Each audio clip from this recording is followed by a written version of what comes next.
Welcome to the Bayou City Soccer Podcast. Whether inside or outside the loop, we are talking everything soccer in Houston. Y'all ready? Let's get it.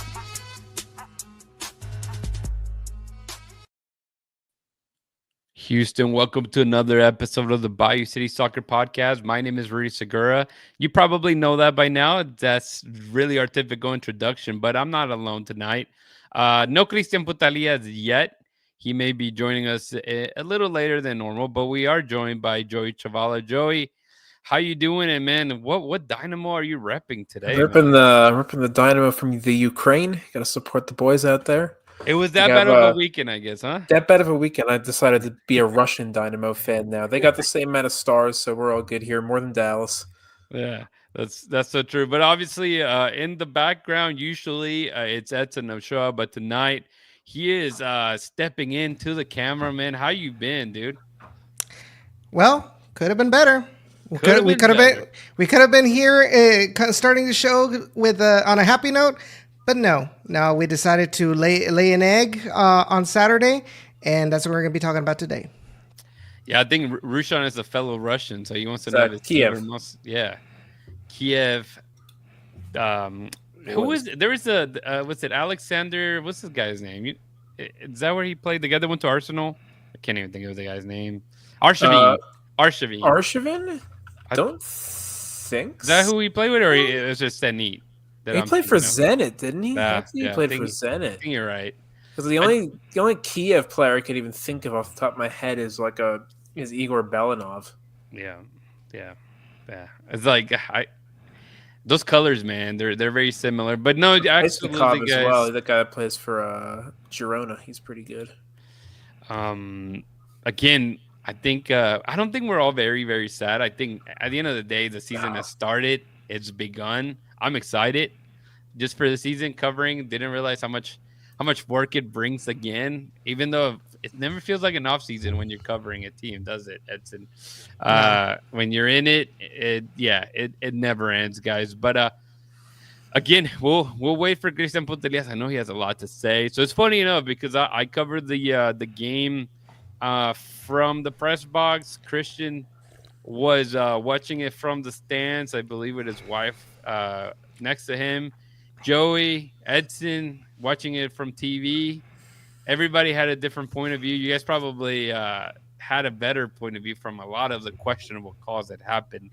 For sure. But let's before we jump into that, I guess I'll go ahead and do the plug to tell the people how they can connect with us.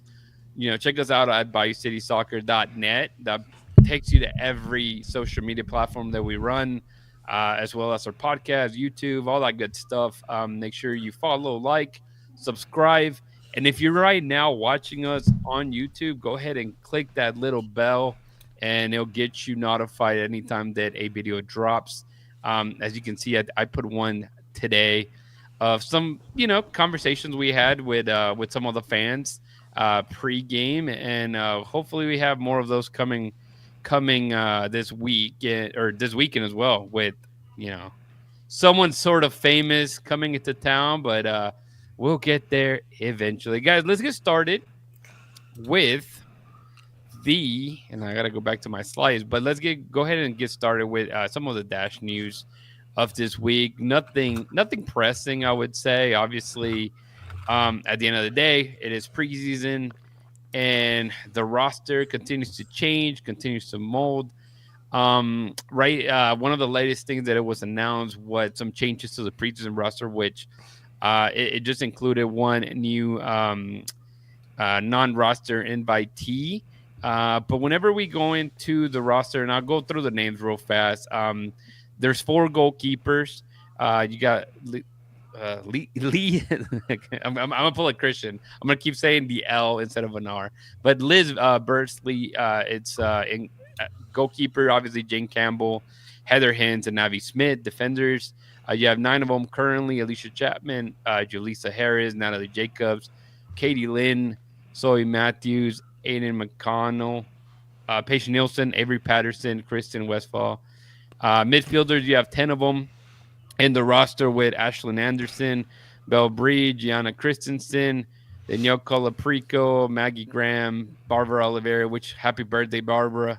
She's not. She doesn't share your birthday, Joey. After No, all, huh? she's almost as cool as Franco Escobar. Almost Yeah. as cool. But you know what? Shout out to Jeff Strong, because Jeff Strong, it's his birthday. Man, there is no bigger supporter of Houston soccer and for sure Bayou City soccer than Jeff Strong. That's So right. We need the happy party birthday. going. Yeah. If Chris was here, we would make him sing happy birthday to you. But since he's not, we'll probably push that for yeah. Vincenten. Sarah Pudigan is also there. Sophie Schmidt, Delaney Sheehan, Kiki Van Seiten, and as forwards, you have 11 currently in there with Michelle Loisy. Ramona Bagman, I have a feeling that she's going to be gone. Nothing official yet, but that's the feeling I'm getting since she has not reported. Messiah Bright, Ryan Garris, who scored, I believe, a brace, if I'm not mistaken. She at least scored one goal. Those are her first goals ever, right? She's never scored professionally. I think so. Do we count it as a preseason game? Probably. No. Jordan you have Hill, 0, I guess you can count it. yeah. Taliana Kafusi, Juki Nagasato, another one that I want to say that is probably on the way out. Same thing, not reported. I mean, the season's about to start, and it doesn't seem like they're any closer to being a part of the team. Ordonez, Jasmine Ryan, who is obviously in national duty, same as Jane Campbell. Deuce Stanislaus, Amanda West are your strikers. And as you can see, if you're following us, there is the key. So if you're curious on what they mean, I will add, though, that a lot of that involves last year. So, when it calls out maybe like a maternity leave, they're, like Katie Lynn, she's already back. So, and same thing with Garris. And Deanna, season-ending injury. Yeah, exactly. She had like shoulder surgery, if I'm not mistaken. But to that, obviously, Coachella Valley Invitational. It ended for the Houston Dash on Saturday. They ended up beating Portland Thorns 3-2. I did not write who the goal scorers were, but I know for sure Gary scored, and that's it.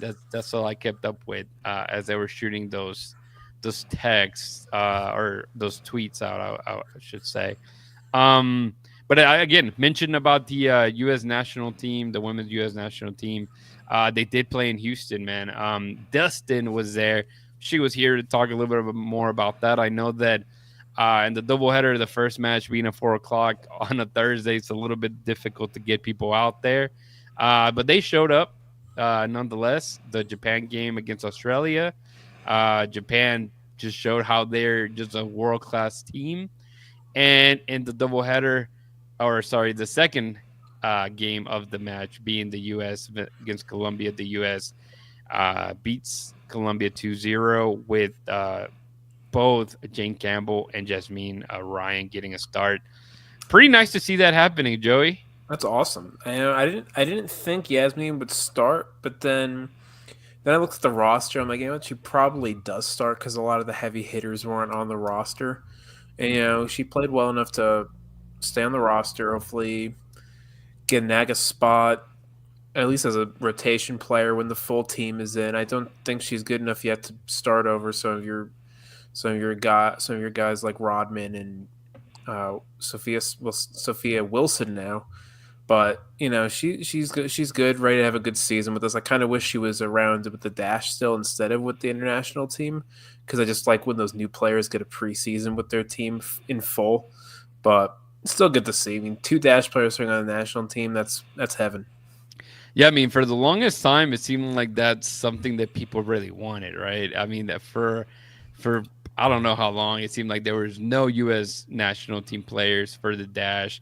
Then they somehow, land Carly Lloyd, which barely played with the Dash, but won a couple good stuff with the national team, whether it be the Olympics or a World Cup. But she didn't do much with the Dash. And now it's funny seeing the reverse. And obviously, it's a different breed altogether, Edson, because if you remember, I mean, for the longest, the national team was the bread and butter for a lot of these women players. And now it's, with the leagues kind of taking off and seeing plenty of action of that. It's finally kind of slowed down. I mean, you laugh and you look at, I think like Alex Morgan or something had like 400 and something caps for the Mhm. U.S. national team, and that's unheard of when it comes to the men's side. So it's funny to see it kind of being flipped and seeing the progressive, for example, of Jane Campbell just being so good with the dash for a long time, and now finally looks like she may break into the team and secure that number one spot, Betson. Yeah, here's hoping. I mean, honestly, I think it's like I mentioned last time. It's something that has been a long time coming for Jane Campbell, and I think it's like I said, it gets her foot in the door, have a good performance, and then the next call up, she's gonna be in the back of the mind of the coaching staff. To be end up getting called again, hopefully in the future, and so hopefully this also means now that the Houston Dash can be a good team to attract other players that are U.S. women's national team material, because like you mentioned, like for a long time, I mean, we'd have national team players, but they were from Canada. They were from other countries, but not necessarily from the United States. And now we have two, and it could be a possibility. And didn't we also have a someone from the from the, was it the under 23s or something? One of the Dash players was called. Yeah. Yeah, Amanda. Patterson. Yeah. Avery Yes. Patterson. Mhm. Yeah. So that all of that is going to build up a tattered reputation that the Dash has been carrying for a lot of years. Because I think you mentioned before also Carly Lloyd, but if I recall correctly, correct me if I'm wrong, that Carly Lloyd really tattered her relationship with Dash fans. Like after it was either before she left or after she left the Dash. Like she really like burned the bridge with Houston Dash fans. Yeah, and unfortunately, that was the case for a lot of the national team players that were trying to get. Obviously, remember the whole thing with Kirsten Press, that she rejected being traded to the Houston Dash. That was another one, yes. Yeah, and so obviously she was in her prime. Everybody was kind of excited to hear that she was coming this way, and ultimately decided not to. And there's been a couple, even the most recently, I can't think of her last name, and I know her first name is, I think, Abigail, but she came in and last year or a year or two ago, and was only there for a couple months before she was ultimately picked up by San Diego Wave as they became a new team. And just players like that, they've been kind of staples they've been able to get quite a few caps with the national team. It just didn't hit. And so seeing the other way around, seeing somebody that has developed like Jane and getting into the national team is pretty refreshing. But yet again, I mean, you got somebody like Jasmine Ryan, who's also kind of breaking in and, comes into the Dash organization and is still, being called up. So it's kind of nice. It's nice, especially for people that really want that. But you're right. At the end of the day, there's been plenty of talented players that may not play for the U.S., but they're still national team players. And in Canada, all the Canadians, right? We joked around how the Dynamo were the Honduran national team, and for a while, the Dash were the Canadian national team, and they won something, right? They won a gold medal in the Olympics. I can't remember which. Was now it they shall retire. Yep. Yeah, at this point, I mean, I can't say that I agree. At least with Chappie. You. At least Chappie should retire. I think from last year, I told you guys that Sophie Schmidt has been one of my favorite players. Yes, she's awesome. But the more I see her as the season went along, especially last year, she just looks to have like tired legs. So I don't know how she's going to be used. Got it as a player. She, you could put her on the field for 30 minutes, see out a game. She still plays great defense, but it's just time to move on. It looked like she also got slotted into like a defensive. Yeah, she played center back, right? Center back a lot last year too. It looks like she was playing that in preseason as well. It's like but at a point, you just need to move on, man. She's almost like 40, right? How old is she now? She's like 36. Yeah. It's like let's move on. Let's give some other players a chance in that midfield spot. Yeah, she's 36 now. Like I even think of what was her name? Who was that midfielder that was a rookie 2 years ago? That defensive midfielder that Sam Lady really liked, and then just never played last year. What was her name? Huh. Huh. It's bugging me. Let me look up the roster. Yeah. Here, I'll go back. 2023? Yeah, 2023.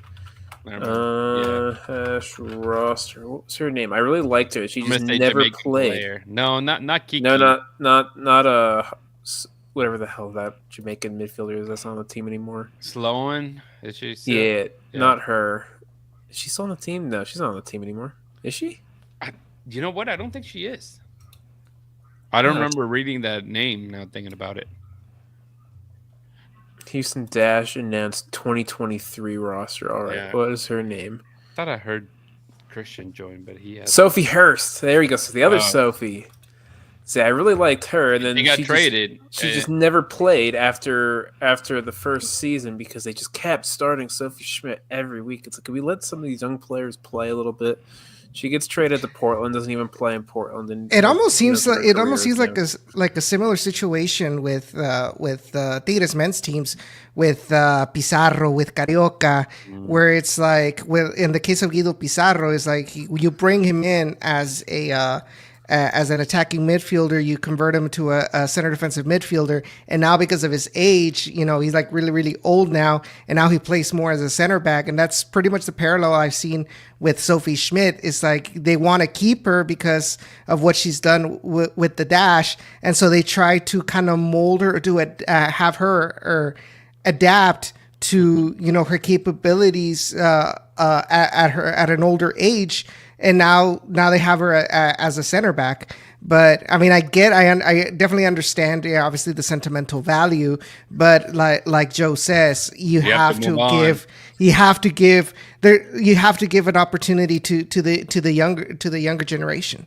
And the teams both years, these last 2 years, we knew they sucked about a third of the way into the season, and they weren't going to make the playoffs. So it's like, why not give younger players opportunities? What's Sophie Schmidt going to accomplish when you're losing every week, bottom feeding for 2 seasons in a row?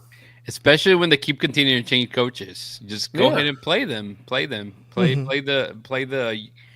kids, as some people would say, right? Play the kids. But guys, let's we'll kind of transition into Dynamo talk here now. I will say though, before we jump in, we were supposed to have a fan feud and we postponed it to next week. Fan feud has been, I think, a really good show so far. And Elotes Bravo obviously has become the main sponsor of that segment. And I believe Hootie's won the first one we did a couple weeks ago.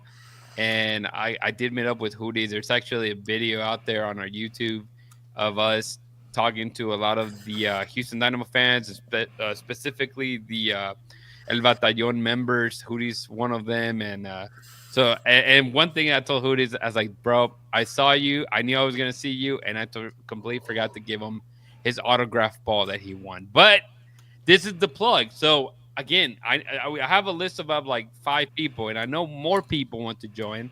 Ask Cristian Puntalia to join us, and we'll get him in here. Cristian? ¿Qué pasó? Look at you. Yeah, you're good. Awesome. Just telling the people about Fan Feud. Coming up, we're going to skip it this week, and we'll do it next week for sure as we get into the Dynamo talk. But I wanted to, obviously, it was a rainy weekend, and I know Christian gets very emotional being Argentinian and loving his club. So since he went as a fan, we don't want him to cry. But we're going to be giving this cool looking towel for the Houston Dash. But most importantly, check this out. I found this and I'm like, we need to give this away, especially with all this rain. What about this really cool jacket? Ooh. Damn, bro. That's a classic. You're just giving out the good stuff. Look at that. Right? It's dude, I bought this and I probably used it like 2 times. So it's actually in really, really good shape. And dude, this is the jacket that I kept seeing people. I'm like, people wearing like all kinds of plastic bags That would have been perfect for it. Can I play Fan Feud? Yeah, but if nobody shows up next week, we're gonna throw you in there. But obviously, apart from all that, Dynamo and Dash goodies, Elotes Bravos is giving out a voucher. Voucher, yeah, for a elotes in a cup. So get yourself an elotes in the cup and one agua fresca. So once you win, come like you want to win. Rushan, we hadn't heard from you, man. I expect you to be at one of these fan feuds, man. I want to make sure that the people that I know the teams, know the clubs, get in here. I don't want to hear excuses. Oh, I don't know the Dash. Just give it a try. Maybe you know all the Dynamo ones. That puts you away either way, right? But yeah, get in here, man. We really appreciate the support. We obviously appreciate Elotes Bravos stepping up and giving this love towards the fans of Bayou City Soccer and obviously the Houston soccer crowd. So, of course, man, love the opportunity to continue to help the local vendors, continue to get exposure if that's the case. And Edson, who doesn't like a good? Do you like elotes? Hell yeah, of course I do. I just asked because not everybody does apparently. Yeah. Who doesn't? I do. I don't trust. I don't trust somebody that doesn't like elotes. Dude, facts, man. But all right, Christian, man, you get here like at the perfect time, man. Look at you. I don't know what to say. Look at you. You don't want to talk Dash. That's what it is. I got you. Well, the only thing that we didn't add, and closing out completely with the Dash, because I just thought about it, their kit is going to be released on Wednesday. So I don't know if there'll be a sort of event like there was for the Dynamo, but that kit is lit. So if you're going to get a kit, man, that is the one to get. Christian was out there snooping around and was like, bro, this kit is nice. I agree. I think it's going to be, as I mentioned earlier. If Edgar is listening, I did not see anything. No, we did not see anything. Not touch anything. But no, man, that kid is really nice, honestly, from what we saw from the leaked pictures out there by Footy Headlines. It looks like it's going to be legit, and it's going to be I'm ready to buy mine. Scoop. Yep. Go ahead and get it ready, man. I don't know what we're talking about, but it looked nice. It looked nice. Yeah. No, In person? Yeah, exactly.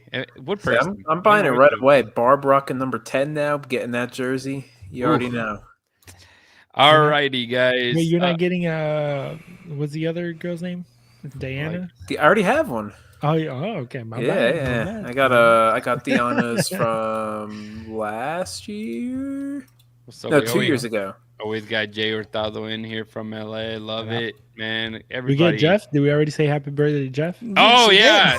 No, this is the thing though. You have to sing happy birthday. So can you sing happy birthday to him in your Argentinian style? Go ahead, man. Let's do it. Why not? Acapella. It's long. Should we do it? Can we get the condensed version, please? Yeah, no, I mean it's just the like que lo cumpla feliz, que lo cumpla feliz, que lo cumpla.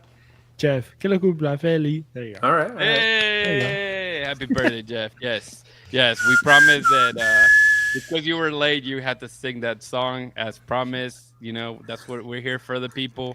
Happy birthday, Jeff. So let's go ahead and hit it. Dynamo news, guys. There's some things that we missed before. What obviously was the weekend match, but let's go ahead and get started. Very first one, Houston acquired defender Michael Holiday in a trade with Orlando City. Houston gives up a first-round pick, which they never tend to use for the 2026 MLS Super Draft. And Holiday is on their contract with the Houston organization this year and has club options for 2026, 2027. Shout out here. We did get to interview Michael Holiday last week. So if you haven't already, look for that interview on YouTube as well as our podcast feed. This one's exciting, 22 years old, very talented guy that obviously has played with the youth national team. And yeah, I think he's a good player to bring into the mix and kind of maybe give Dorsey a little bit of Rona's money, especially because he really hasn't had anybody behind him kind of pushing him in that position. But anything you guys want to add about Holiday before I move to the next one? Not a big deal. I like Yeah. Holiday. You know, he had a good season in 2023, and then kind of got pushed out for that Thor kid at right back last year. If you want to go look at the numbers, as I like to do, we look at Michael Holiday last season. He played a lot of minutes. Was 2023. He was in the 95th percentile for both clearances and blocks, which is really nice to see. He's more of a defensive fullback here. He also was in the 92nd percentile for assists, which is good. And some of his similar players are Alvis Powell, Aaron Herrera, who we know is a stud. Yes. Love that guy. Kyle Duncan, who's really good for the Red Bulls. Kevin O'Toole is a starter for New York City FC. Miguel Novato, who was a starter for Chicago. And Adam Lundqvist, who we know well. Lundy! I was a big Lundqvist fan. I was Me maybe too. one of the only ones, but Knowing that there's he wanted two to of us. leave the way he wanted to leave, I fell out of love with Lundy. I loved Lundy at one point. no, I don't blame him. We sucked. Why would he Yeah. want to be here? But it was so noticeable that he was the best out of them because as soon as he left, he just didn't fit any teams anymore. He struggled with Austin big time. Another player that got picked up, and this one's big because we already kind of had heard something last year, that Nico Loredo was going to be signing. Ultimately, he decided to go to Orlando. Do we blame him to go visit Mickey Mouse? Maybe he has little kids. Maybe it's easier. I don't know. NASA all the way here. But at the end of the day, they get him as a free agent for this year with a club option of 2026. He is 36 years old. We talked about him a little bit last week about the rumors and him coming in. And Edson did a fantastic job of creating a reel with AI, Nico Loredo, and Mickey Mouse being best friends. So, yeah, we love that stuff. But, man, Christian, man, Nico Loredo played a couple minutes. But just before we get too far into that, just tell us what do you think about him coming into the team? Oh, I love Nico Loredo. I mean, honestly, I loved him, way back when, and I loved him. I in loved him Seattle. before I loved my wife. That's what Hey, you're saying. I knew about him before her. No, I'm just kidding. I don't know. I would have. He's a he's a Loredo hipster. I would have to do some research. I was doing it before it was cool.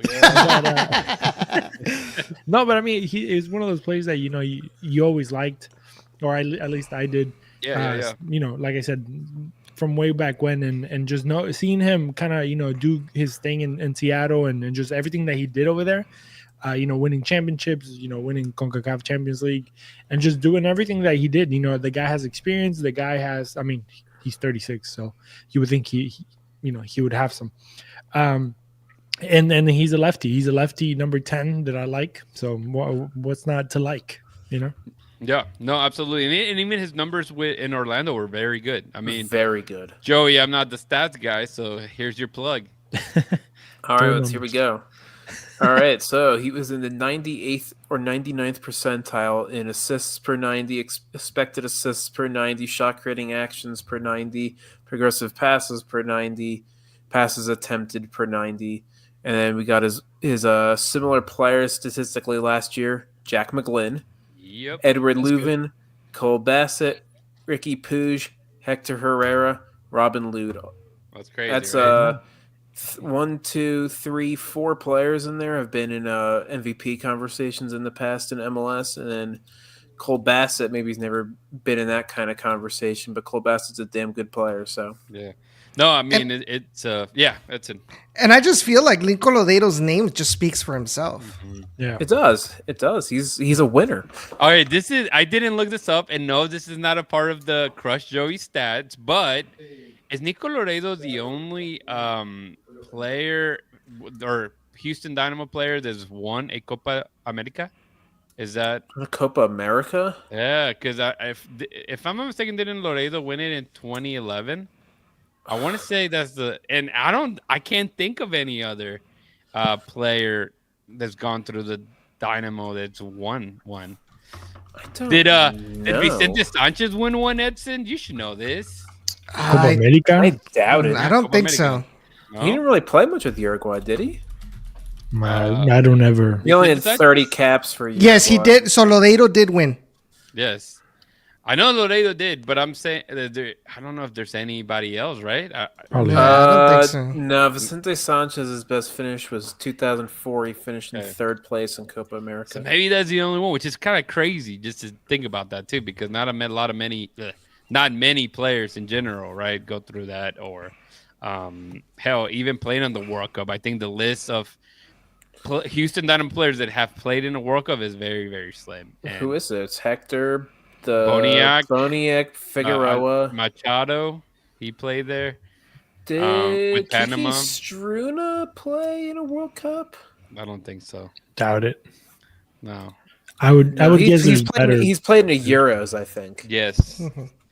So, anyways, that was just food for thought. Then we're gonna keep going because we do have a lot to touch on still. But Mikael dos Santos officially off the books for the Houston Dynamo. This one came with a R.I.P. hefty little check. Reported $5 million, and the Dynamo retending about 20% on a sell-on clause. This is a good one, man. This is kind of what you want to see, right? A team do if you're going to be a selling club. You bring this guy. They brought him, pretty young still. Was plugged in straight into Dynamo 2, then comes into the first team, played decent, then played really bad against Charlotte. And, a guy named Ethan Barlow did something similar this weekend. I'm not hurt. No one's hurt, right? But, this is fantastic. Edson, man, I mean, just what you want to see, right? From your club. Definitely, because I feel so many years the Dynamo had this reputation of they would buy players expensively, or as expensively as the Dynamo used to acquire, and they'd get devalued here with Houston Dynamo, and they wouldn't get their money back, or if they did, it's very little money that they would get back. You would be rare, to see them get a decent profit out of players. And now we're starting to see that, at least in this aspect, the Dynamo are being a little bit more intelligent when it comes to selling transactions, trying to generate a profit that I'm hoping that they're going to reinvest back into the club with more signings. Yeah, and one of those players was Alejandro Formayor, which, Chris, you ran into I saw him this weekend. I didn't run into him, but I did see him, and I told my wife, I was like, "Oh, he used to play here," and she was like, "Which one?" And I was like, "Oh, the random looking dude over there." The random looking dude. Edson, you can tell Edson loves Formayor, man. Why do you hate him so much? He won a U.S. Open Cup, man. Yeah, He was never Rising legend. He was never that great to begin with, and so many dumb red cards that it was just so utterly ridiculous with both the Dynamo and the times that he would get called down to RGV. It was just, I don't know if it was like, as somebody said in the chat, whether it was just his immaturity back then, but it's like one of those things. I mean, you're a professional player, like you should have some general knowledge of what the expectations are. When you're on the field, especially when you're playing at the first division. Absolutely, man. And again, maybe we should go ahead, rip the Band-Aid, start moving into what the weekend held for the Houston Dynamo. FC Dallas takes home all 3 points in the first match of the season, the home opener. Unfortunately for us, it was such a gloomy day. I mean, obviously, I was personally surprised how many people did show up to the stadium. I really thought it was going to be like no one there because it was raining, it was cold. Just not what Houston tends to come out to.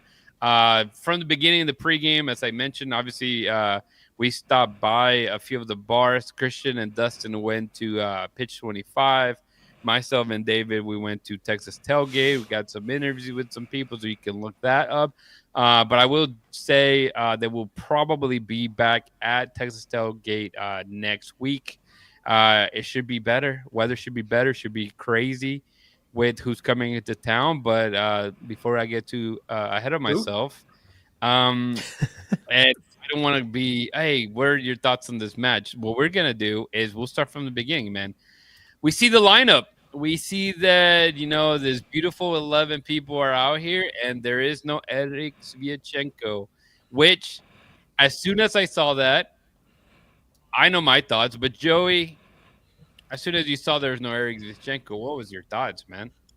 Well, we talked about this in the chat the other day that I thought Femi was going to start anyway.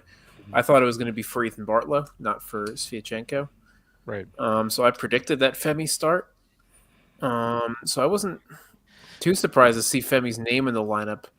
Seeing part of Bartlow, I was surprised. I mean, it sucks that you come into the first game of the season and, all offseason we're expecting to see a backline of Escobar, Mikhail, Sviatchenko, Dorsey. First game of the year, you're missing 3 of those guys, one of them permanently and 2 guys to injury. So I always knew it was going to be a rough time. Usually playing against a team with a forward line of Anderson, Julio, Peter Busa, and Lucho Acosta. And also they answered the bell. They did. Yeah, so obviously, if you guys are listening on the podcast, eventually the starters were Tarville. You had Dorsey, Femi, as Joey mentions, alongside Ethan Barlow as the center backs. Daniel Steres was playing as the left back, and then in the midfield, you had Arthur, new captain, Jack McGlynn, Bossy, and the 3, I guess, furthest to the top was Aliyu, Seva, Kovalchik, and Ponce playing up there as a striker. But I'll be honest, when I saw the lineup or before the game, I felt like, man, this, even with the weather, this team plays very well. We found out that Mikhail was obviously finally off the books, as it was rumored for weeks at this point. But as soon as I saw that Sviatchenko wasn't on the starting lineup nor the bench, I literally looked at Dustin and I was like, this is not good. Just because, like you mentioned, the team that you're playing against has some very dangerous players, and that was the case after all. Chris, same feeling, I assume, possibly? Yeah, I'll be honest. I panicked a little bit. For a split second, I was like, damn, we just told Eric and nobody told anybody.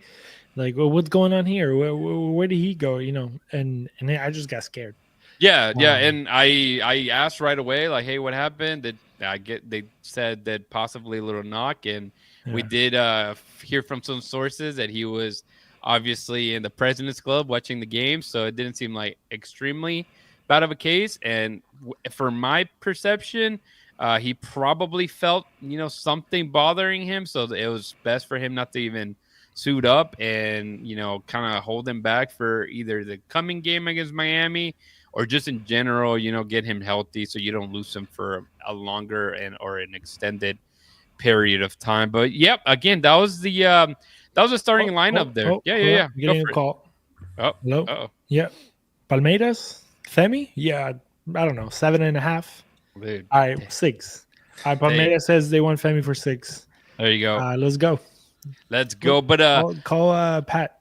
The game was a very fun. We'll kind of start from the very beginning. Some of the we have some video clips here, and some we can go into further detail, and some we can just let it be and kind of move on. But it all started with Christian, your predictions, right? You had 2 predictions. I asked you for 1. You gave us 2. Hopefully, you're thinking of 1 for this weekend. But you did hit. Edson and I confirmed that you hit the McGlynn one. He got 4 shots. Oh, he did? Total. Yes. That he took from outside of the box. So there you hit that one.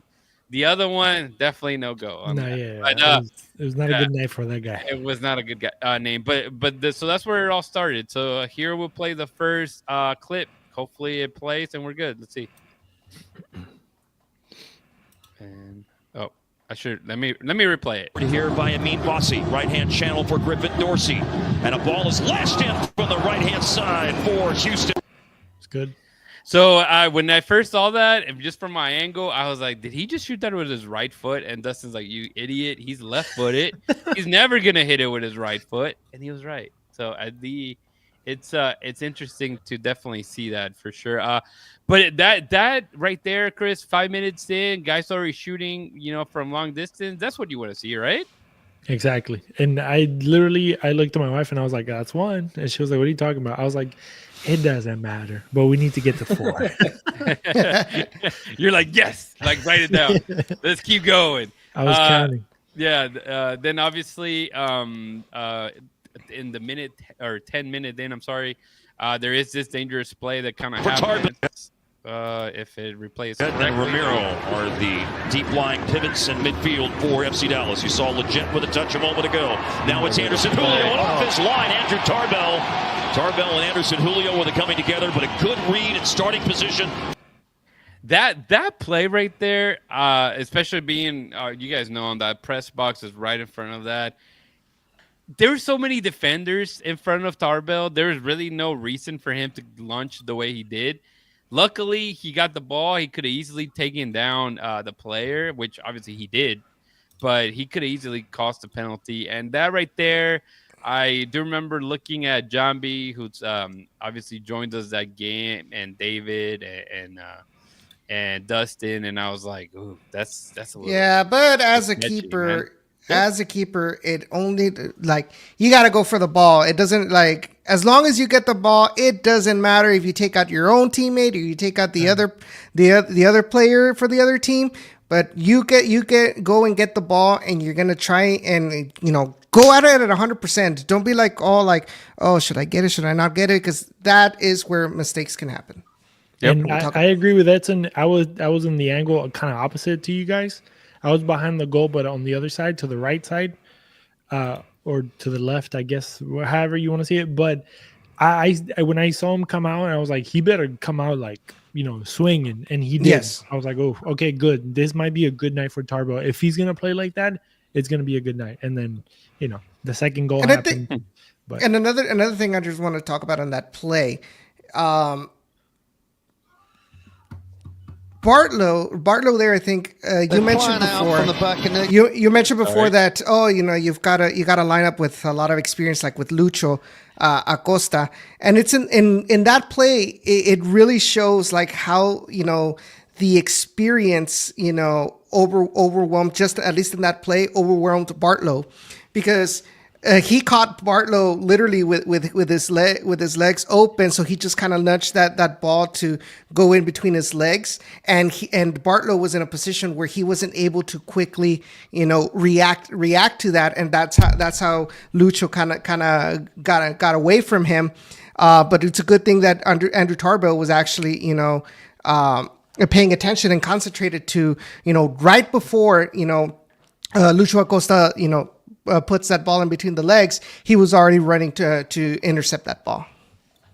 Yeah, no, it's one of those iffy ones, and obviously at the time we didn't know what was going to happen later in the game, and to me that's kind of came together. I'm like, fudge, we should have saw this coming. But before that happened, before all the sad part of it, I would say for a lot of fans, there was a goal, right? Bassi ends up getting a goal. But apart from Bassi, which all he had to do was use his bubble head and hit that ball in. You say that, right? But obviously it was an easy goal for him. But I don't know if I read it or I heard it, but people were like, "Oh, the ball was going in anyways." It wasn't. At least in the angle that I saw it wasn't going in. So he had to, originally from my angle, it seemed like it was going in, and from some of but yes, you're right. It looked like it was actually going to end up, going past the post, and I'll play it here. I'll play it here. Go ahead and play it. Go, yeah. Glenn getting the ball. He's got the freedom to go wherever he wants to go. Spray balls around like that. Hector Herrera's gone, who was obviously. So look how Dallas is pretty much all in the middle. As well. Yeah, sprayed that ball to Dorsey, who had a combination play there. Great job. Yeah. And here's another thing that I have to mention to you all, and this is going to be a reason why. And this is a real reason why Ponce didn't really show up. It was hard for him to show up in this game. He was being double teamed all game.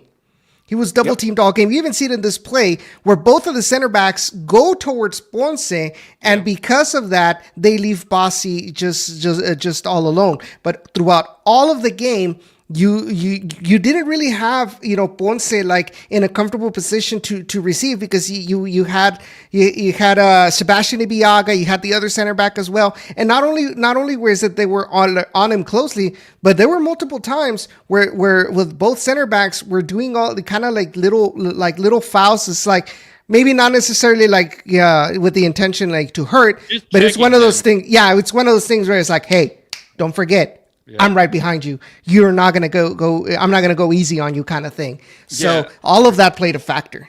Obviously, this what's it called clip doesn't show the entire play, but if you go back, I mean, the Dynamo probably put like 20 passes together. I think it You was know like that, 16 to be yeah, something like exact. that. And you know, the tiki taka style of playing that we're used to seeing from Ben Olsen's system. And I mean, obviously, you see the way that McGlynn just opens up the field, and it's very Hector Herrera type. Actually, I feel like he played even, you know, Coco Carrasquilla played even those, you know, change of field type of passes. So it's kind of good to see that. Joey, we you know, you're becoming the McGlynn Stan account, and we're okay with that. But I love me some how McGlynn. hyped were you, like, just seeing this specific play, you know, with everybody involved and McGlynn being a part of it? That's exactly what he was brought here for. I mean, we talk about McGlynn. He had over 100 touches of the ball. He was he pretty much put in your typical Hector Herrera stat line, and you know that switch of play is part of it. And you know, we talked about Ponce taking up 2 defenders like that. Another big part of that goal you see is it opens up those little pockets of space for Kovalchik and Bossi to operate into, and what we saw there was they overloaded on the right side, where Kovalchik and Dorsey pretty much had a 2v1 against the guy to combine and then get a free cross into Ponce. It's going to be dangerous. Ben talked about it in the press conference as well about going forward how they're working on those overloads. It's going to look a little better on the left side once Escobar is back as well. But the way they combined on the right side was very very Columbus Crew-esque. I think he was taking a page out of Nancy. It reminded me of watching Rossi and Farsi combine on the right side, and that's exactly what you want to see. Yeah, Rusha mentioned Aliyu Bassi and Kovalchik were not a threat. I'll disagree. Let's talk more. But I will say though that Aliyu did disappear for most of the game. But Aliyu had a bad game. who would have thought? Who would have thought, right? Who would have thought? It's just so ridiculous. Like watching this guy. I'm gonna be honest with you. Watching this game and watching Aliyu, like it really triggered me. Like I was like, get this man off of the field. How many times does Aliyu always go out wide? You know, and then it's like he's got help, you know, coming in from either Steris, so you've got even Bossi or even Ponce, like trying to do some sort of, you know, 1-2 pass, but it's like, passes like over to the ball boy over there at the end of the field, and then his teammates like, I wanted it over here, but it's like, no, it's because you didn't run. It's like you can tell, and it's just so mind-boggling because this is like I would expect it from a player who this is going to be his first season. But Aliyu, who's been here for already going to be multiple seasons, it's like, I think it's third. How is it that you're not able to mesh with your teammates, you know, and know where your teammate is going to be? And I don't know. Joey, I'm sorry. You talk about Aliyu about progressive passes, but I gotta be honest with you. He doesn't pass the eye candy test for me. Aliyu is not a good player for the Dynamo, and I honestly saw that Nico Lodeiro played better and gelled better with the attack than Aliyu. Something has to be done. Either Aliyu is really gonna have to, you know, work more in practice to better gel with his teammates, because it's gonna be a lot easier for one player to adapt to the rest of the team, for the rest of the team to adapt with Aliyu, and at least you would say, okay, well, he's got the speed. Well, we didn't see that, right?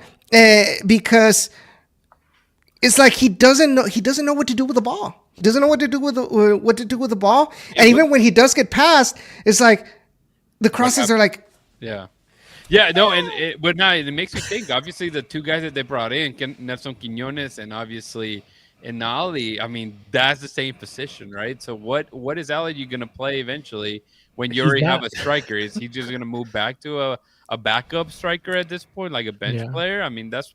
Or we could send him to USL Championship. But we don't want to bash Ali. I mean, if New Mexico United wants him, then I'm pretty sure Joey's gonna embrace him with open arms. But talk about Basi. I joke around all the time how Basi sucks. He wasn't.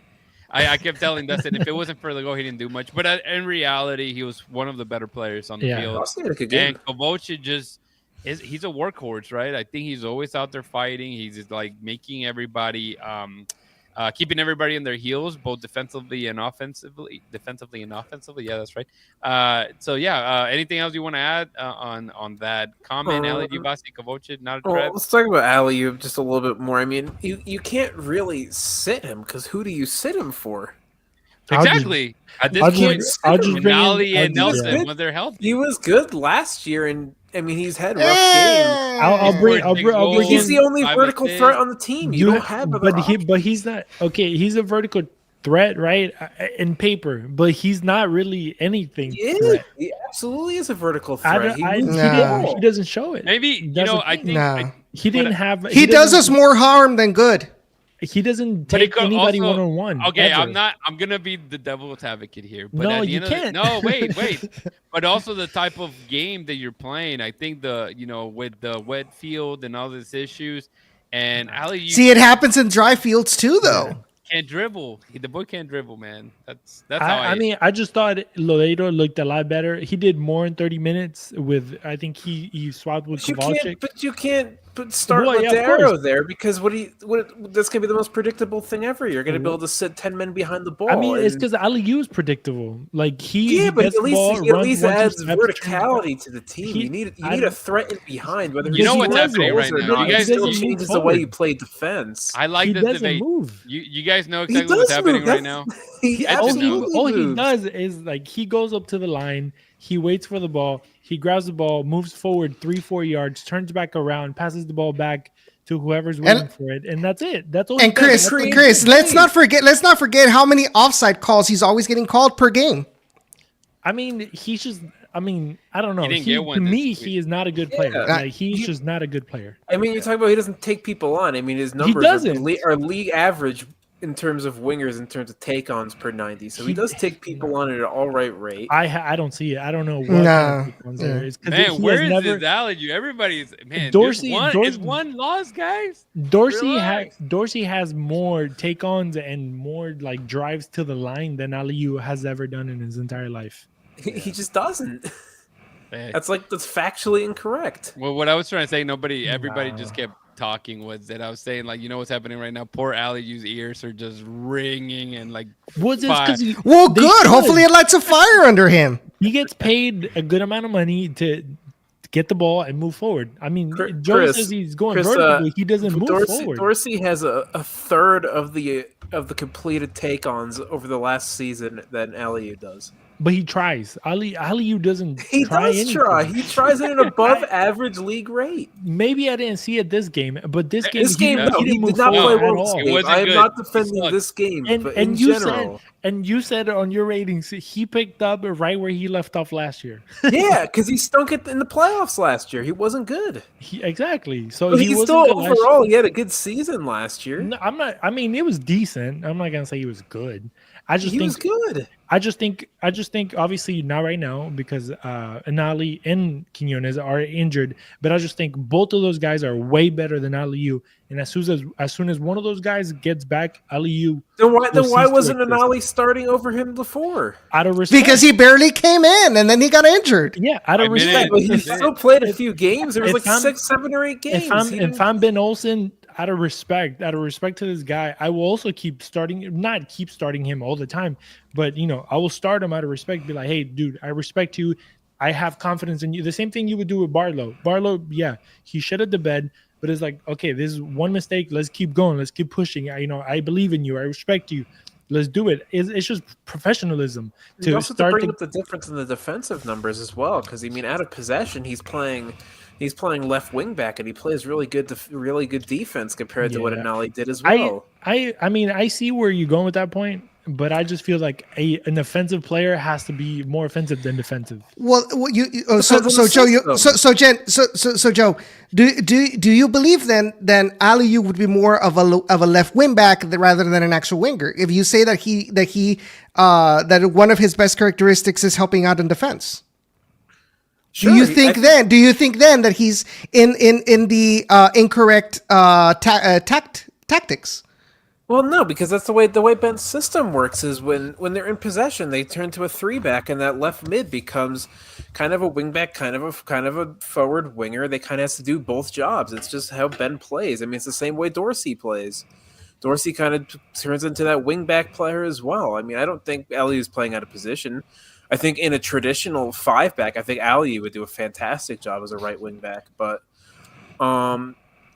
it's all about the way they play. I mean, you can't dominate possession like that without having a vertical threat on the wing, without having a guy who presses like Aliu, without having a guy who gets back and helps the defense like Aliu. I mean, when Jack McGlynn and Bossy on the left side of the box are drifting into different positions, getting on the ball, trying to make things happen, you need someone who has the pace and the defensive discipline to be able to get back and help Escobar or Steris, whoever's playing left back, or you're just going to get overloaded every time. Did we buy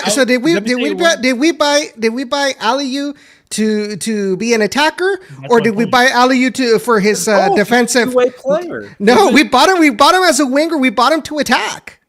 And unfortunately, on the attack, let's say 7 times out of 10, he makes terrible decisions. He has terrible decisions. Who cares what you bought him for? It matters about what he is now. I disagree. He's center back and he's playing left back. There was a point in this game. I can't remember who told them. There's a point in this game that they looked at he did something, and then I looked at whoever gave him the pass, and the guy was like, I feel like Hector Herrera did that a few times. And then also there was another point that I think I can't remember that I should have paid more attention to who, but literally went up to him and told him, "Hey, stand." I think it was Ponce. Yeah, they were so frustrated with him because he was just the body for 60 minutes. And a lot of the majority of the games, that's his tendency. Yeah. Well, I was gonna say at least we can all agree that he wasn't at fault on the goals that were scored against the Dynamo. So let's start with when it started to get a little sloppy here. It got a little sloppy. It wasn't a goal for yet, but it was getting a little sloppy. By Ethan Bartlow. Great intelligence going forward with vertical passes. Saze Uragide was called a massive addition for the back line. Here's Kamungo. Kamungo clips the ball towards the back post, leaping for it. Look at Aliu all late and shit. But don't even look at Aliu. Look, let me rewind it right here. You have to look at Aliu because that man got the ball by himself. He was, because I don't want to pick on Joey, but Joey just said that he was really good at coming back and being defensive. Look at that guy. He really just made a defensive play there. What do you mean? Where? He put off that cross.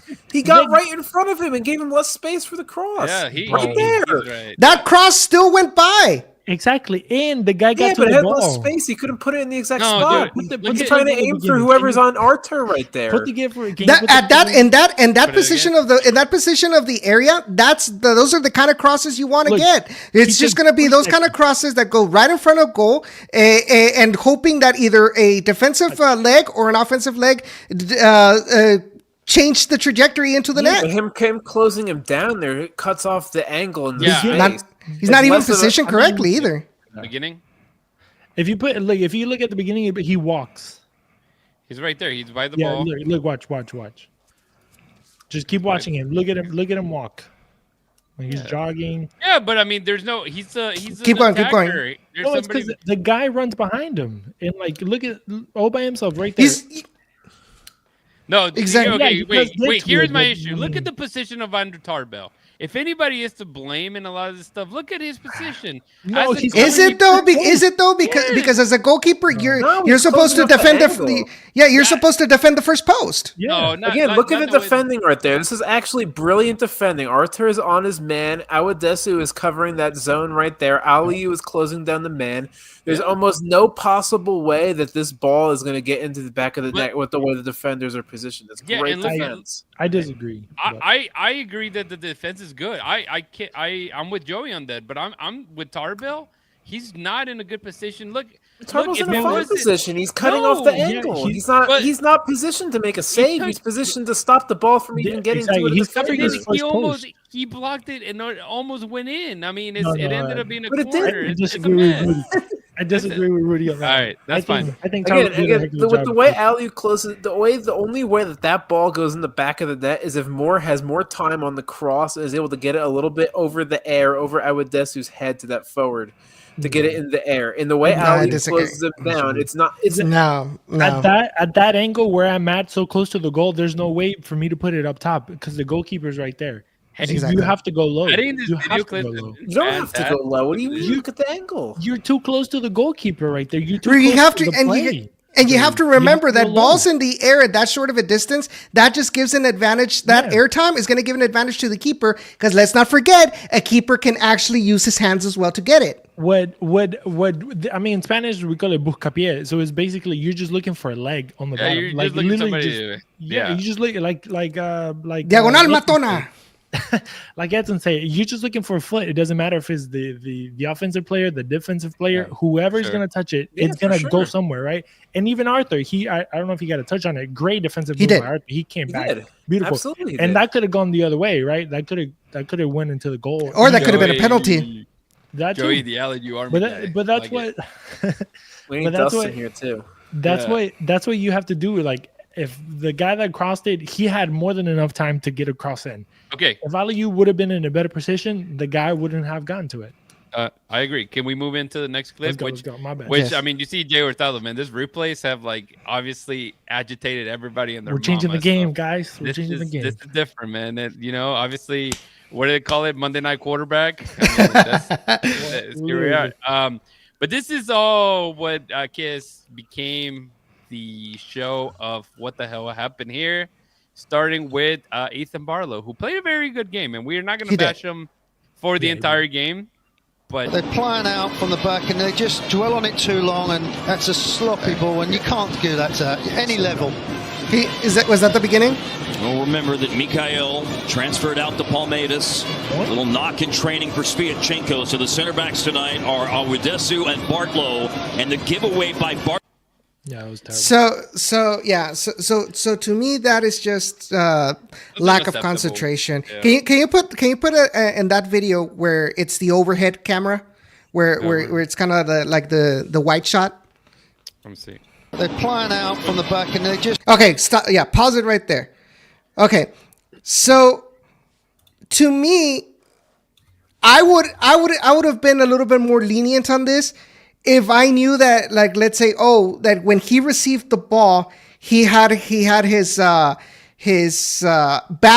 towards the two attackers for FC Dallas, but he's seeing him right in front of him. He knows that Musa is right in the middle. There's no other defender with him. I have no idea what Bartlow's train of thought was there to, one, knowing the conditions of the pitch, knowing that with it being wet and already with a significant wear on the pitch, it was going to be bumpy. So it was not going to be ideal conditions to try to hit it first time in a position really, really dangerous in front of your goalkeeper, right? In front of your goal. So there was no need. I feel he could have had time to stop Shift the your ball body. No, turn your body. All Yeah. you need or let to it do- go because you had Dorsey out wide. Well, no, it's just turn your body and get that ball to your right foot. Yeah. Instead, why are you randomly, putting your left foot in it? That's one thing. And if you've listened to this podcast enough, you know that we call Ethan Barlow the check down king.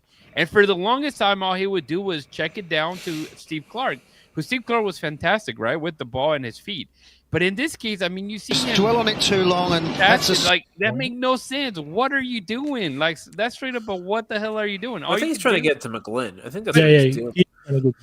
Because he goes with his left foot, trying to curb it in. That's a pretty typical build-out from the Dynamo that we've seen the last 2 seasons. And normally it'd be Hector Herrera, but now it's McGlynn. He comes in to drop between those 2 center backs and pick up the ball out of the back. That's a pretty usual thing.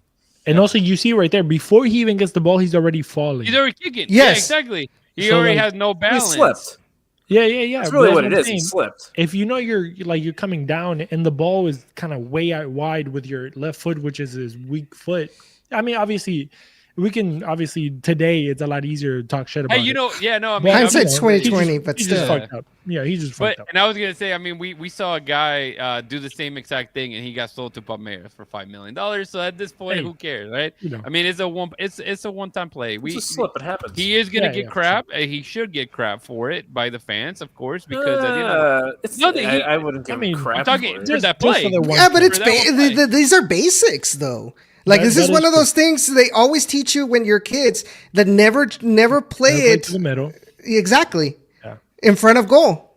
Yeah. Especially if you know that your goalkeeper isn't as good as playing with his feet compared to Steve Clark.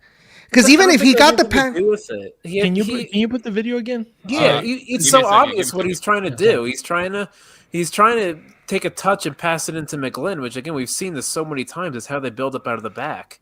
Yeah. He just I agree. Look, he's slipping as the ball even comes to him. I agree, but also over. If go a little bit back, if you don't mind. Back. Right there. So if you see Arthur starts running towards the side of Dorsey, and then he'll have 2 guys right there, and then whoever's checking in with the gloves, I think it's Seva.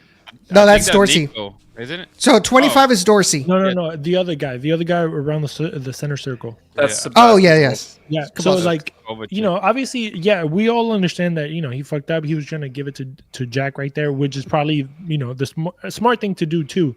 But then also, if you would have went to the right, he still has the manpower. It would have been okay. Can we blame? Is this one another one that we can also blame Tarbell though? No, you can't blame Tarbell for that. What are you? No, he gave it to the guy that was wide open. That's insanity. Stop that. No. The reason why is because he wait instead of like you said. Sometimes whenever there's pressure, right? Look at the amount of players of Dallas that you do have in that side of the field.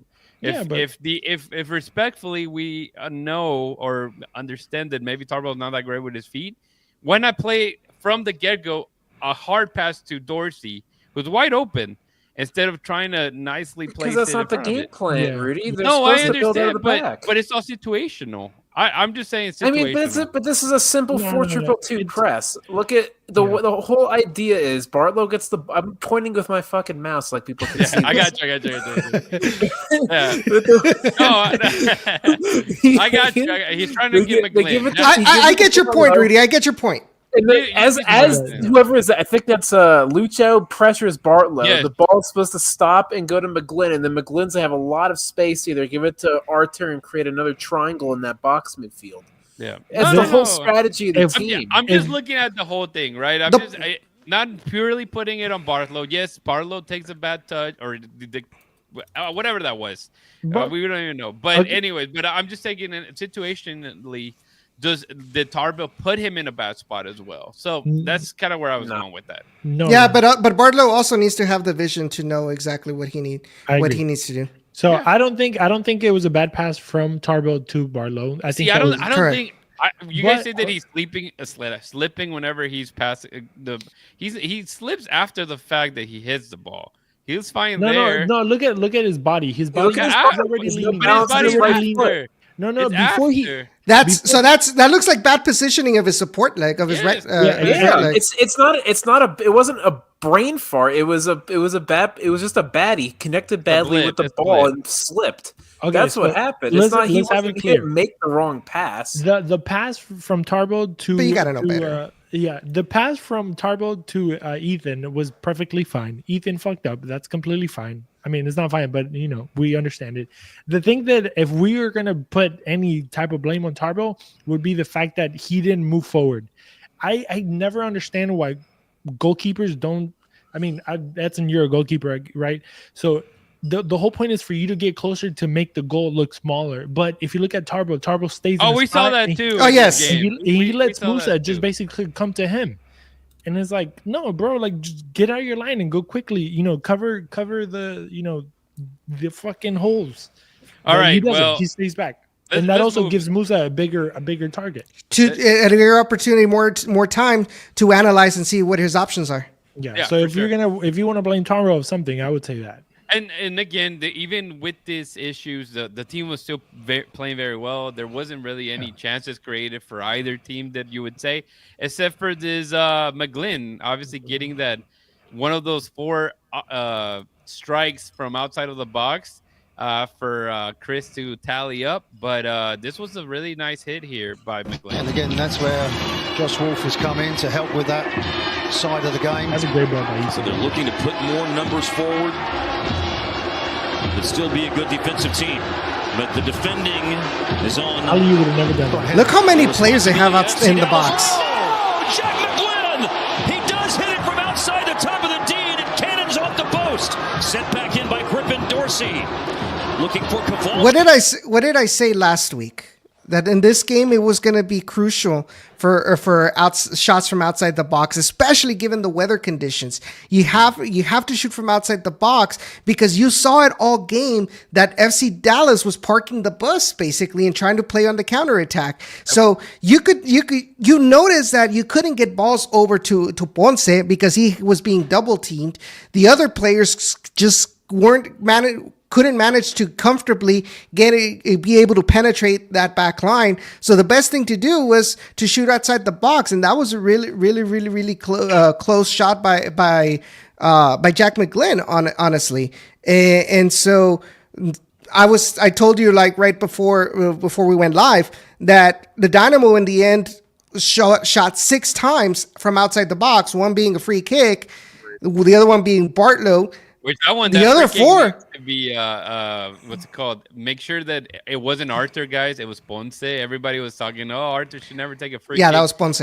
That's the commentator mentioned that it was Arthur, but it wasn't. But Joey, obviously, that play specifically, you see how good Bartlow has a good vision. He's playing well. Yeah. I mean, again, it's a mistake. It's a vital mistake. We've talked about this last week, Edson, and even during our predictions, I mentioned how the guy to probably get a red card for the Dynamo would be Tarbell, and for sometimes maybe having some difficulties when it came to touching the ball. It almost happened, and if we're being honest. But let's go into this last one. This last clip that I have, and you guys know it by heart probably. It was the 76th minute when I wouldn't say it's a purely on Tarbell. Obviously, I wrote Tarbell mistake as I was doing my notes, but this is the questionable one because obviously everybody's asking for a penalty here, or a foul.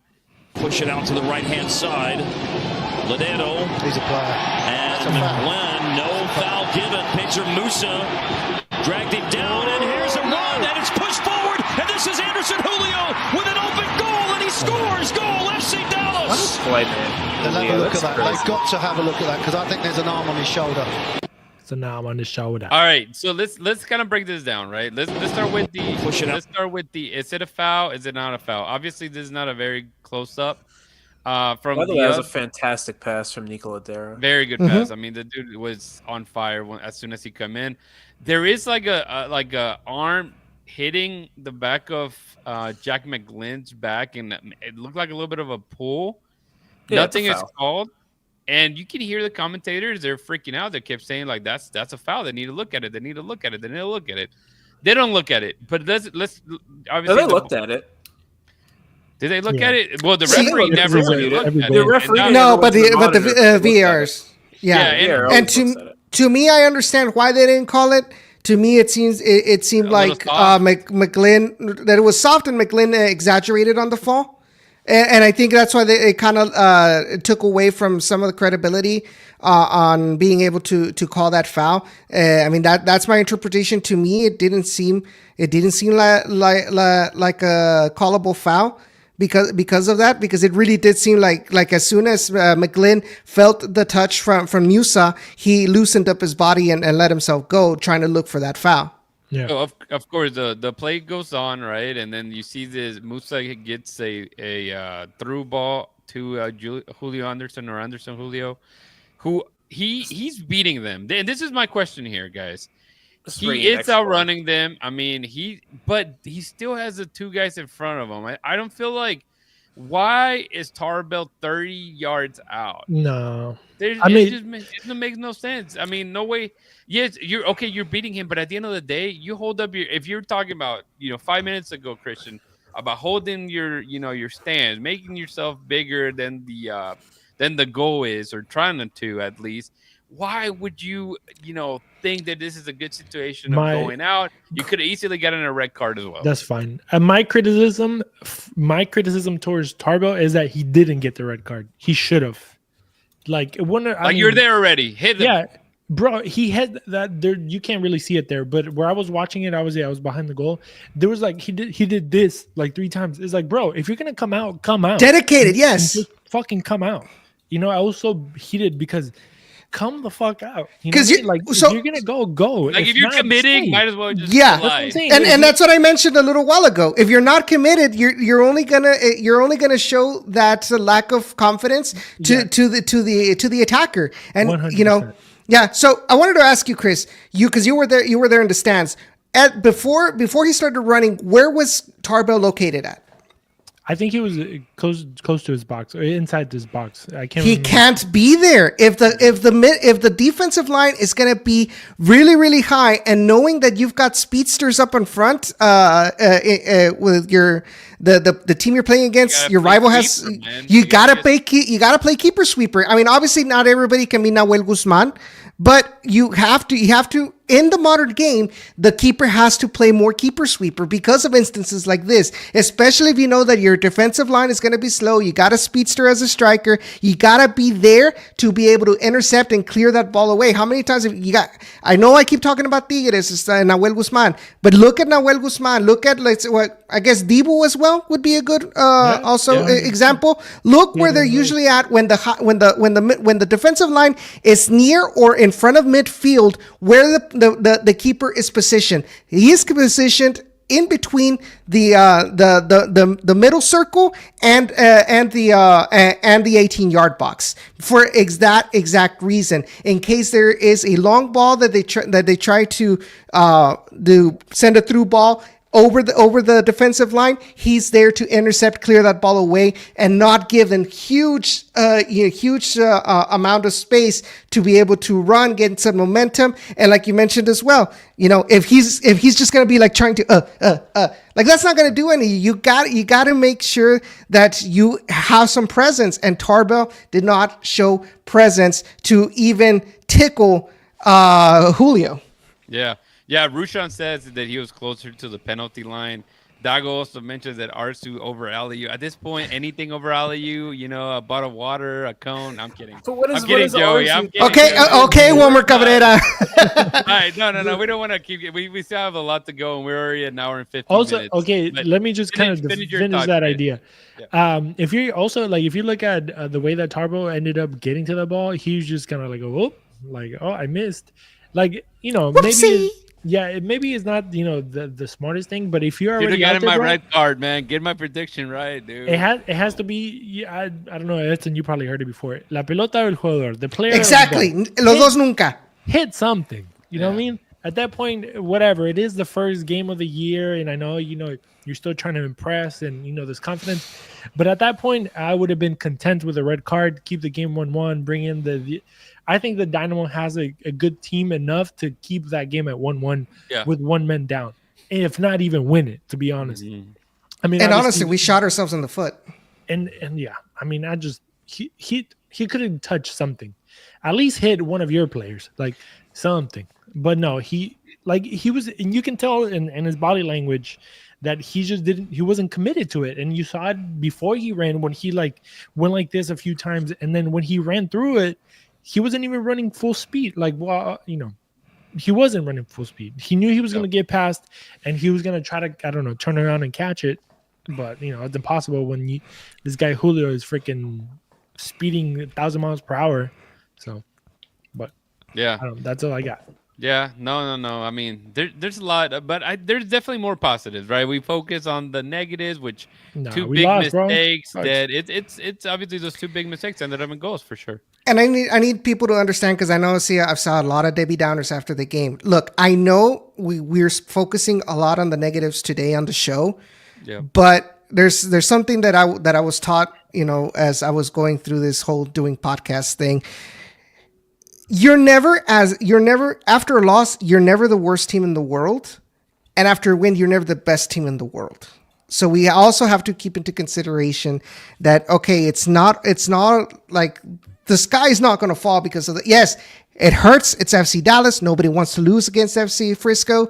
I don't want to lose against FC Frisco. As a fan, I was really frustrated because we lost about FC Frisco. But this also doesn't mean that we're going to be winning the wooden spoon at the end of this season. Because I saw a lot of people on Facebook. I saw a lot of people on Twitter, saying that, we suck. Pat's on the hot seat, yada, yada, yada. No.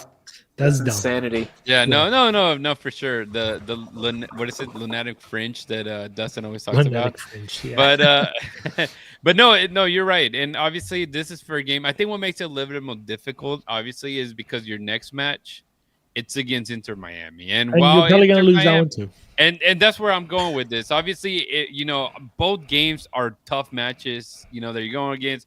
Obviously, after Inter Miami, you get Columbus Crew is next Yeah. after that. Like Seattle or something. Yeah. So Joey got out. Hopefully he didn't get dropped. But yeah, anyway, so I mean you move into a space where you can easily look at the Dynamo starting the season with two, losses to their record. So again, Inter Miami, Lionel Messi, compañía. First of all, I'm not one to say anything because I don't have hair. But why does he look like he's wearing a wig? Why is Messi looking like I don't know. He looks like a villain from the Minions movie.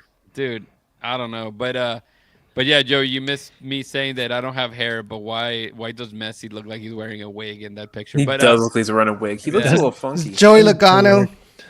Fafa will not be against us. I picked Fafa to be in our golden boot. It looks like he's out. He's injured, so he left the first game 7 minutes in or something. So yeah, so get your tickets. Obviously, if you're in Houston, home game, get your tickets. They're probably really expensive right now. Should have gotten maybe season tickets were probably way cheaper at the rate, but maybe see if you can still get some season tickets.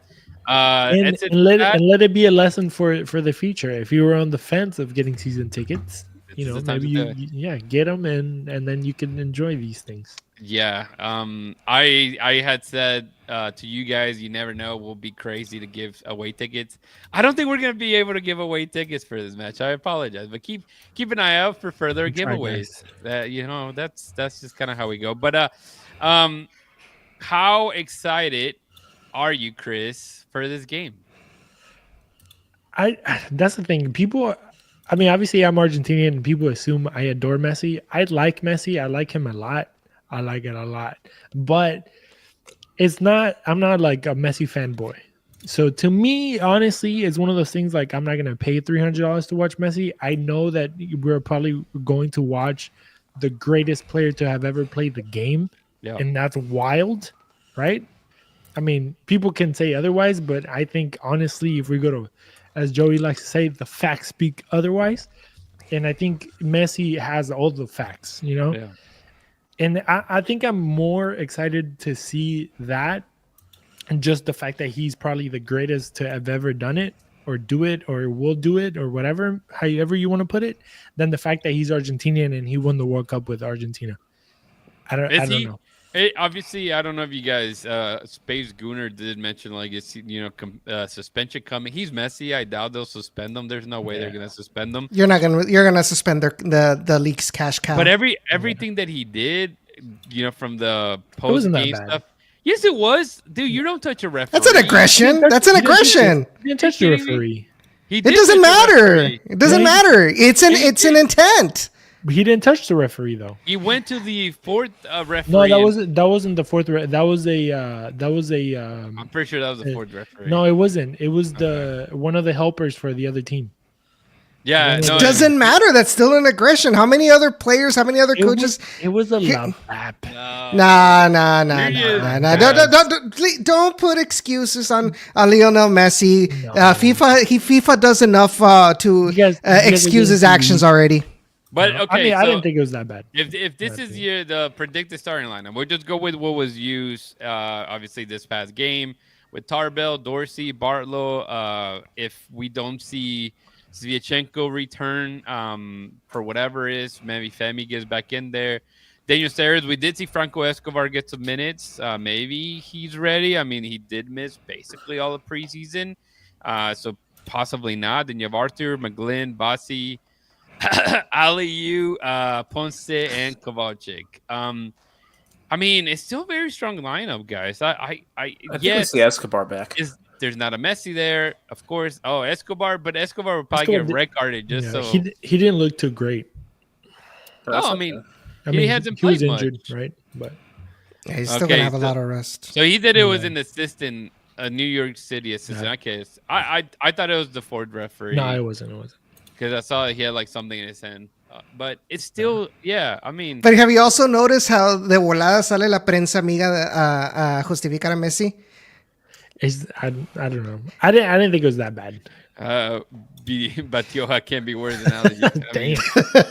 Wow. Well, then should maybe Nico Loredo start? This is a good one. Let's kind of focus on this one as we kind of start him out.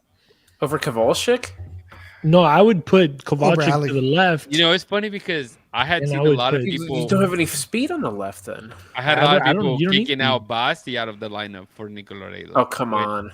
It wasn't gonna, even as much as I'm not a fan of Basti. I'm not that guy. I'm not. No, I would. Yeah, I can see Kovalchik playing on the left. I mean, Joey, you say there's no speed on the left without Aliu, but honestly, with Aliu, there's still no speed. So I would take my chances. Not over McGlynn. No, you never take out McGlynn. Oh no, I never. So here's a question. So here's a question that I want to. Dago, I know it's legal over there, but don't. Here's a question that I want to ask y'all. Okay, what should the Dynamo prioritize? Because we know that obviously we know how dangerous Miami's offense is, right? But we also know how weak in comparison Miami's defense is. You know, should we worry more about Miami's offense, or should we try to instill our tactics and our power in this game to try to force something on Miami's defense? Unfortunately, I think that the team is gonna hold possession. I think no matter what, the team's gonna hold possession. Now, I think it's gonna be the same thing as you mentioned earlier, Edson. I think FC Dallas is gonna sit back. They're going to look for that counterattack. They're going to look for Messi to find the ball in a certain spot that he can, quickly flip into a counterattack. And that's the way I think that I see this game going. I mean, we know how good, some of the players are.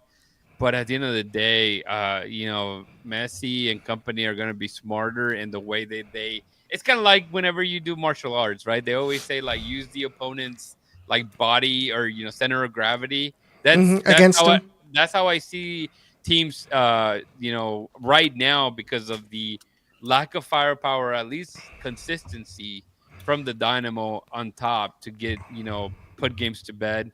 And that's something that, Ben Olsen has continued to keep talking, and we just continue to keep seeing the team is winning 1-0 at halftime, and it just gets flipped. So I let's go ahead and start with the predictions at this point, guys. I'm going to say it's going to be a draw.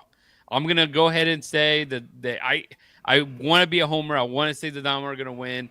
But I think it's going to be a 1-1 tie. That's how I see the game.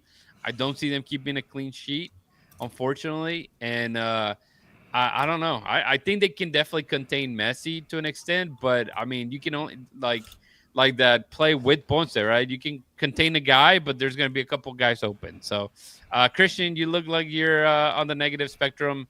Why is it a 5-0 loss for the Dynamo? I think it's going to be closer to like 2-1. I don't know. I just maybe even though I said I don't think Messi, or whatever, but I think Messi will obviously be the defining factor. I mean, it does help that they have a game midweek, a really good, interesting game against Sporting Kansas City. It's a big word. I don't know, but damn, you guys, Femi time? No, I don't think so. But Messi will be obviously the factor. You have Suarez. Suarez, even though he might be 1,000 years old, but Suarez will be Suarez. And if you're gonna have, Bartlow, hopefully, he'll be a lot better mentally, and he'll get over himself for the mistake. And if you have Femi, even though he played a great game, I mean, props to him. His debut, everything. Honestly, a dream start almost for him. But if you're gonna have people like Luis Suarez, he's gonna run circles around Femi and Bartlow, in my opinion. You can bite him too. Probably too. But I just think a 2-1 loss just because of that factor. I mean, I would love to see Jack score. I think he does have everything, and it also just depends. I know you guys don't want to hear, but it also depends where Aliu is gonna be at, because Chelo Wagan on the right side of for Miami goes up a lot, and if you're not going to track back on him, he's going to do a lot of damage going. And then on the other side, you have Jordi Alba, who are going to be going on the attack as always. So our defense is going to have to be on point, and then if you're going to be the dynamo, obviously possession is going to be key, and then how much are you going to be able to keep the ball away from them? So it's all going to lie there. If Arthur can have an amazing game, Jack can hold the ball. Miami does play tomorrow night against Sporting Kansas City. So, I mean, obviously that doesn't say much. Obviously, the game against the Dynamo is on a Sunday. They're professionals, as they've said. It's not a quick turnaround by any means, but there is a game in the middle of the week for them, unlike the Dynamo. So that can... Maybe Mascherano is not a great coach, so he probably doesn't believe in resting players, and he'll just put whatever is out there. But Joey, Jeff mentioned Suarez still has a bite. Yeah, man, he scored almost 20 goals last year. So, just your thoughts, your prediction, Joey. How are you feeling? I mean, it's probably going to be a tough game for sure, but I do think that the fact that they do have another midweek game could play to the Dynamo's advantage. I think that they're probably going to approach the game in the same manner that they approach everyone. I think the Dynamo over the last 2-3 years under Ben Olsen have done a pretty good job of kind of containing star players, especially a lot of those number 10 type of guys like Messi, like Lucho Acosta we saw last week did almost nothing in that game. Pedro de la Vega in Seattle did almost nothing against the Dynamo in that playoff game. So I want to say I'm confident. I don't think I'm confident we're going to win, but I'm confident we're going to get some points out of it. Yeah. Okay. So you're sort of let me Edson. It's okay. It's Edson. Edson. It looks like you saw a ghost, Edson. I just don't want people coming at my house with pitchforks. I'm going. It hurts me to say, but I'm going with a 3-0 loss. Damn. Okay. No. Because I really think if we're going to be continuing to play with a young center back pairing, Luis Suarez and all these experienced players, they're going to eat them mentally for lunch. They're just going to be like Chris said, they're going to be running around them physically, but also mentally. They're going to get in their head. They're going to, tell them stuff like to make them lose concentration of the match. And that's where a player like Luis Suarez is going to excel. When you got players out of the match, then you got to bring in Lionel Messi with his footwork, with his football IQ. They're going to be running around that center back. I hope that I'm wrong. I sincerely hope that I get proven wrong Saturday at 9 p.m. But my gut feeling says that we're going to be losing badly. And I do not think that even despite Miami not having a really good defense compared to their offense, I still don't think we're 100% gelled offensively, and especially if they continue to double team Ezequiel Ponce and Aliu continues to be Aliu. The struggle. They're real, man. Struggle? Yeah. Struggle's real. I agree with what you guys are saying. I don't want to bring any stats because I don't know if it's exactly correct, but I believe from what I found, the Dynamo have never lost under Ben Olsen 2 straight games at home.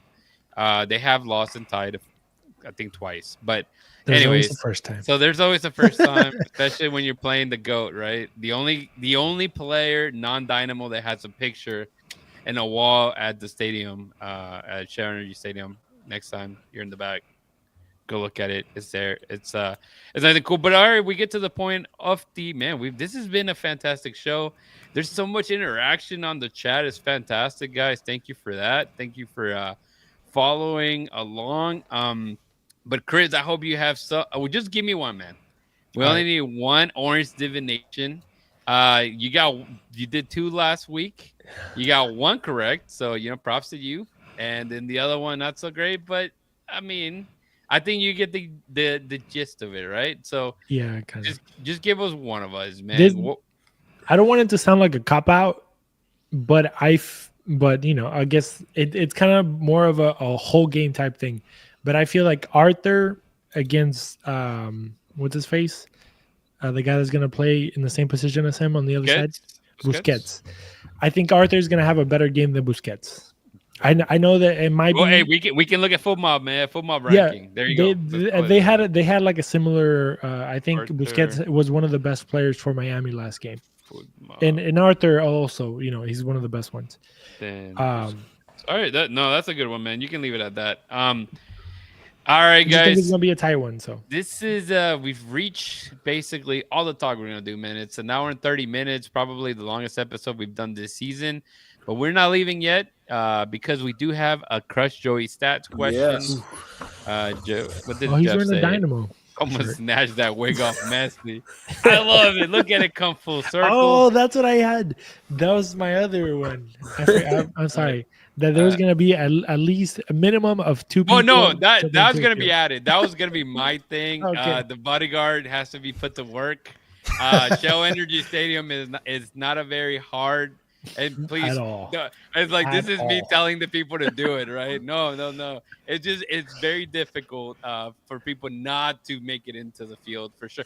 We've seen like 3-year-olds make it up there, man. So I can only imagine this game is gonna be stopped like every 5 minutes at this rate. But Joey, I hope you're ready, man. Oh, I'm ready. You're ready with the question that I have for you. I know we want to keep it. What's it called? Let me read that. I think you're gonna get it right, brother. But here it says the 15th season of the Houston Dynamo was an odd one with the pandemic. Who scored the most goals for the team during the 2020 season? Remember, guys, this is the pandemic bubble in Orlando. So the choices are Albert Ellis, Mauro Manotas, Darwin Quintero, and Memo Rodriguez are your choices. Okay, let's break this down. All right, Albert Ellis only played 3-4 games, so it's not him. Memo Rodriguez was playing as an 8 that season. I think that was his best year for the Dynamo, but he didn't score a lot of goals. He was more of a engine room type of player. It was between Manotas and Quintero. I know Manotas had his worst year because he only scored 5 or 6 goals. So I'm gonna go with Darwin Quintero. Darwin Quintero is your answer. That's the final answer. Yeah. Boom, Quintero. He scored 7 goals. So Manotas only had 5, right? I had it open right here. Who'd you said? Sorry, Manotas had 5, right? Him and Ramirez both. Yeah, Manotas. No, Memo had 5. Albert Ellis had 4, and Mauro finished with 3. So yeah. See, this is what we call him, Joey Stats. People, get in here. Currently, I've been creating the questions because I feel like I have to try to figure a way to get them. But Chris, man, tell the people how they can connect with us, man. Yes, the website is BayouCitySoccer.net. Guys, don't forget, check it out. There's a lot of content coming out. Week 1 is already in the books, and there was at least 1 article per day with information, with numbers, with everything. We keep pumping out. Week 2 has started, but we already have the Joey numbers, the ratings. So go check those out. I agree with, I think, 99.9% of his ratings. So good job on that, and for my opinion. But go check out Bayou City Soccer and all the social media platforms, guys. Blue Sky, X, Instagram, Facebook, and the YouTube channel. We're trying to get to the 500 mark on the YouTube. So don't forget, if you haven't, subscribe to the channel, like the videos, click the bell button. You'll get notified. And yes, we have Spanish content as well. So if you speak Spanish or you're trying to learn Spanish, check out Movimiento Naranja. Thursday. With Yeah, Rudy we'll and be David. live on Thursday. Yeah, with so David. check that out. Practice your Spanish. Hola, me llamo. Whatever. But it's Dynamo Talk, so you'll probably understand it. But yeah, check out BayouCitySoccer.net. Getting ready for Dash, getting ready for Dynamo Dos. But as of right now, just stay tuned to that, guys. Yeah, and obviously we mentioned already Elotes Bravos. Obviously, they were going to be busy at the stadium with the Dynamo currently and the Dash eventually making their way into the stadium as well. And then Ugly Guppy. Obviously, Ugly Guppy helps us and hook us up with clothing and gear to look good as we cover the Dynamo and the Dash. But if you're looking for some of that gear for yourself, for your company, for your T-ball team, whatever it may be, man, reach out to Ugly Guppy. Carlos Aguilar does a fantastic job. What do you say? My DoorDash. Sorry, I'm reading half of the comments here too. But anyways, guys, obviously, thank you so much for the opportunity that you give us by listening to our show. And with that, don't forget to hold it down. Keep it forever orange. We'll see you. Peace. To your DoorDash.